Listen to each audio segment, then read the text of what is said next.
Alors depuis que je sais que j'ai du cholestérol, je me suis mise à bien analyser mes repas et j'en suis arrivée à certaines conclusions. Comme je ne mange pas beaucoup de viande, du coup j'ai plutôt été du côté des légumes et je me suis plantée devant le rayon légumes et je me suis dit mais est-ce que ces légumes ils attirent mon regard, ils titillent mes papilles ou mon odorat? Eh bien la réponse c'est non. Pourquoi? Eh bien parce que ces aliments ne répondent pas à mes besoins.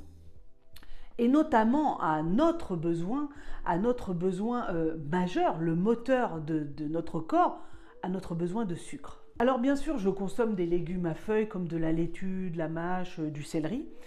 Mais en ce moment, on va dire plutôt que c'est les légumes crucifères, comme la betterave, le brocoli, le chou-fleur, les choux frisés, les choux rouges, etc.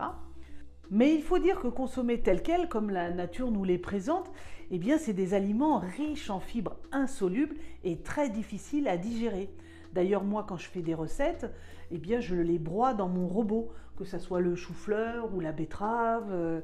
Et donc, juste comme ça, à l'état brut, c'est quand même des aliments qui nous tentent très modérément.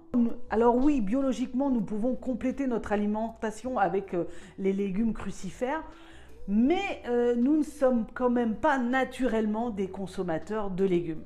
Parce qu'il faut dire la vérité, le chou-fleur, s'il n'est pas en gratin, avec de la béchamel, de la crème fraîche et du gruyère, eh bien c'est dégueulasse. Le seul légume que j'arriverai peut-être à manger comme ça, sans rien, sans sel, sans poivre, sans sauce soja, peut-être le brocoli. Mais sinon, le reste, vous avez déjà essayé de ne pas mettre de vinaigrette dans du chou frisé, dans du chou rouge, sans sel, sans poivre. Ouais, dites-moi ce que vous en pensez.